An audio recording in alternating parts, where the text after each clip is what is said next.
Will Emerald of Katong be my highest rating score project for 2024? Stay tuned until the end as I will review my rating somewhere towards the end of this video.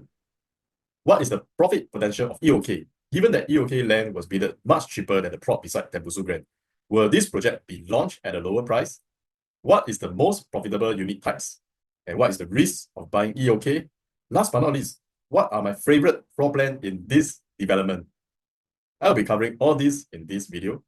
Before I continue with my analysis, I would appreciate the early thumbs up. If you haven't subscribed to my channel yet, please do so that you can be alerted to any of my new videos in the future.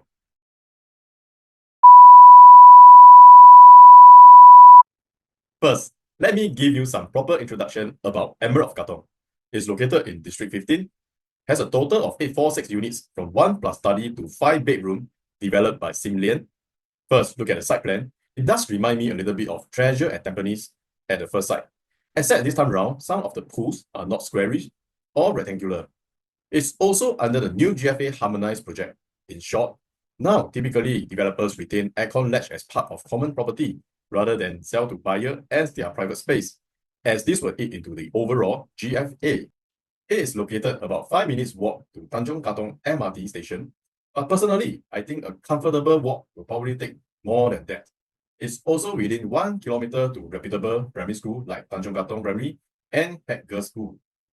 What I like about this development is it has basement car park and the location is slightly nearer to MRT than Tembusu Grand. The only thing is you probably have to wait a little longer than Tembusu Grand to collect your key.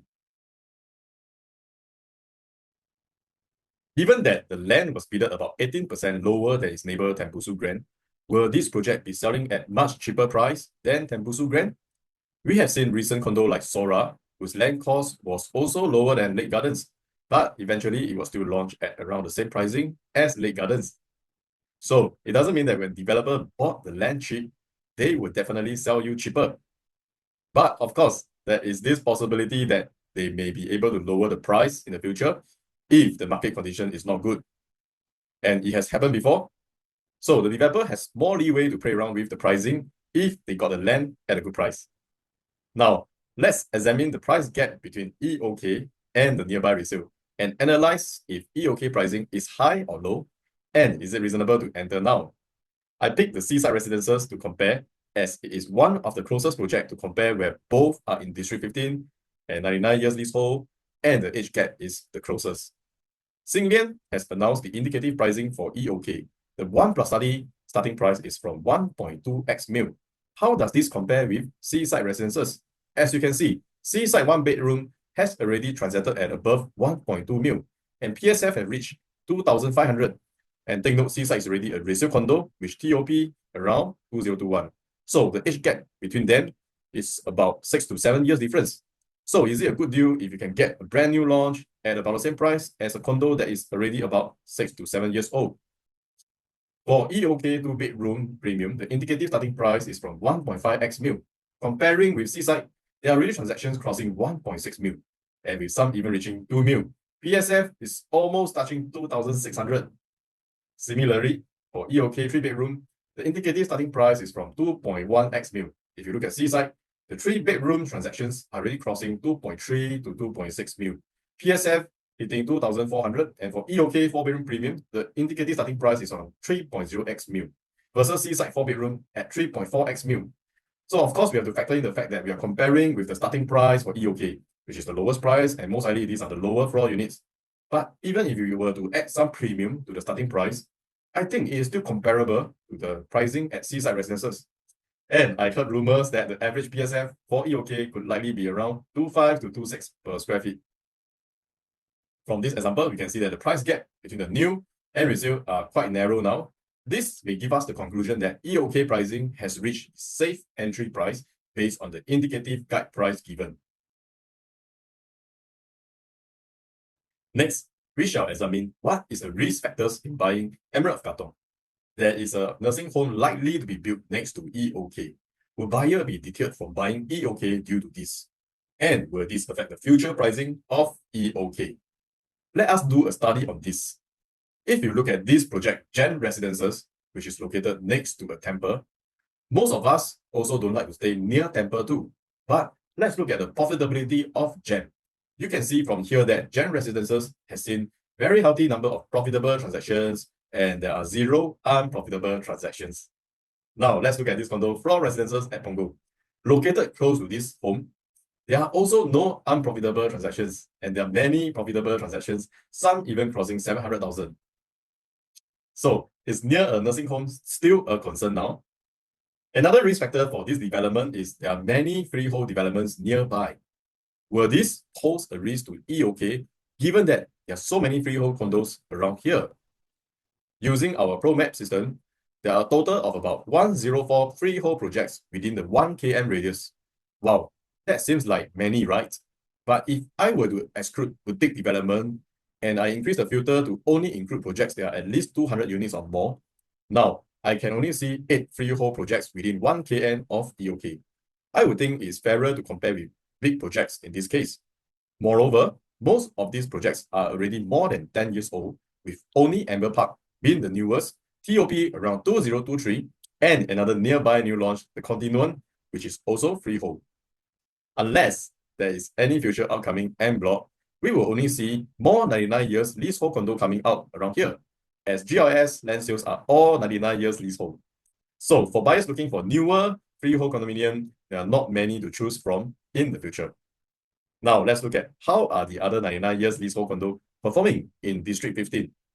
This is Seaside Residences, a similar condo size project with 843 units in District 15, which TOP in around year 2021. You can see that Seaside Residences 3-bedroom has experienced a whopping gain of about 47% in price over the years, despite it being a 99 years leasehold condo.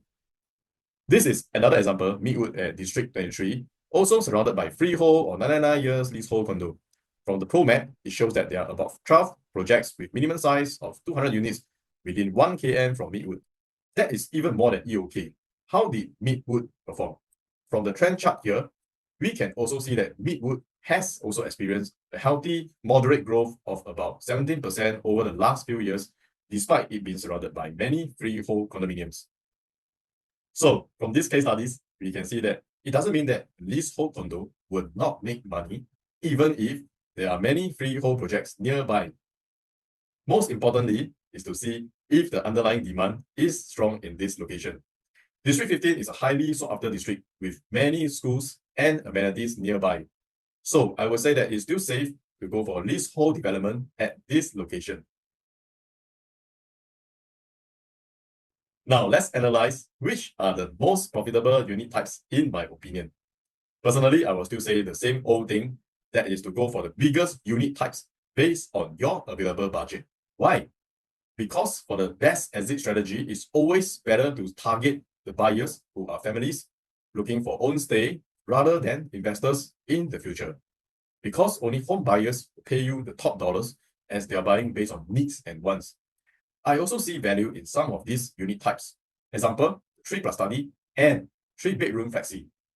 The EOK 3+ study and 3-bedroom flexi looks quite interesting.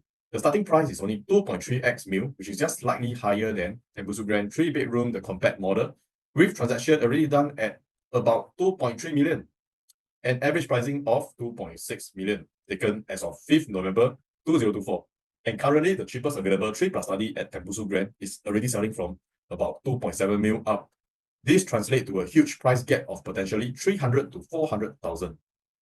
Comparing side by side the EOK 3+ study C3S floor plan versus the Tembusu Grand 3-bedroom C1 floor plan, the EOK 3+ study is 969 square feet, while the Tembusu Grand 3-bedroom is 990 square feet. But because of the new GFA harmonization rule, which excludes the aircon latch, the EOK 3+ study is able to squeeze in one extra study room, which can be converted to a small room for guests or helper room, or just keep it as a study room.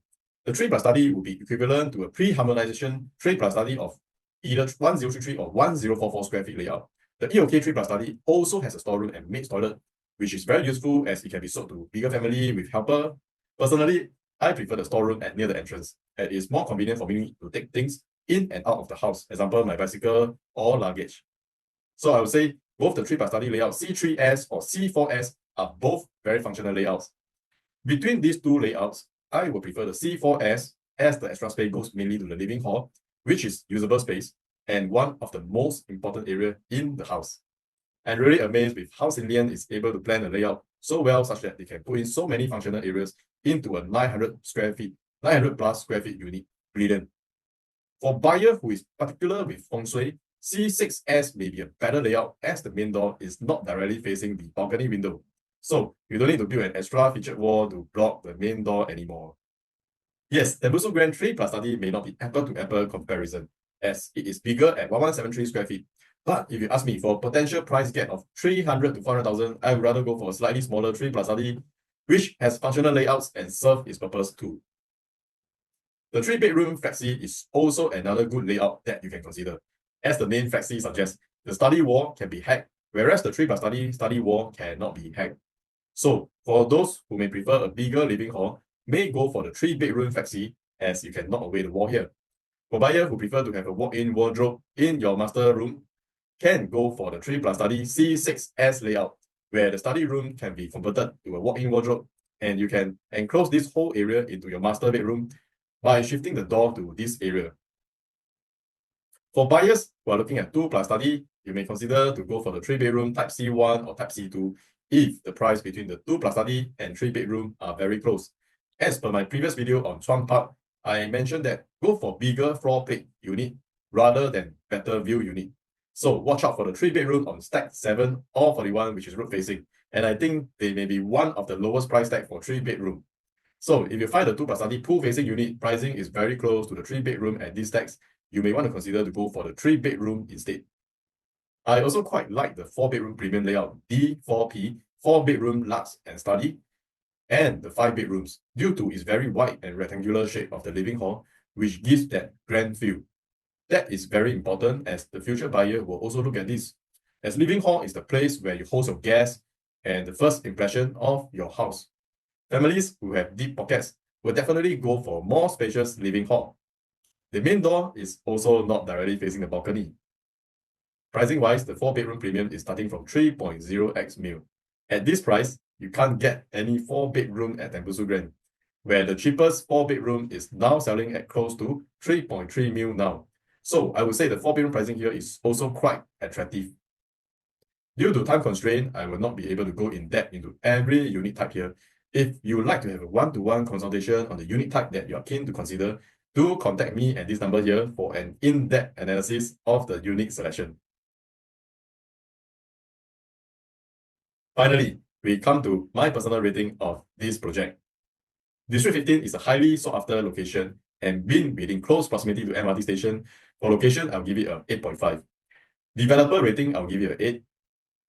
With the improved connectivity due to the new TEL MRT line in District 15 and the ongoing enhancement to park facilities, cycling path, recreational space of the East Coast area, transformation, I'll give it a 7.5. Supply, I will give it 7, given that there are quite a number of mega launches at District 15 now.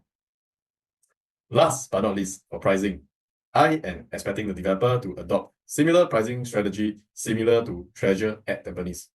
So for pricing, I will give it a score of 7.5. Overall score is 7.7. Yes, I think this is by far a higher score rating for the projects that I reviewed so far. I've come to the end of my project review of Emerald of Katong. If you have any further questions on this project or any other projects, please contact me at my number here. I have helped many of my past clients to spot profitable projects and assist them in their unit selection. If you have any comments, do feel free to drop here and don't forget to like and subscribe. This is Vincent from HomeMV. See you in the next video.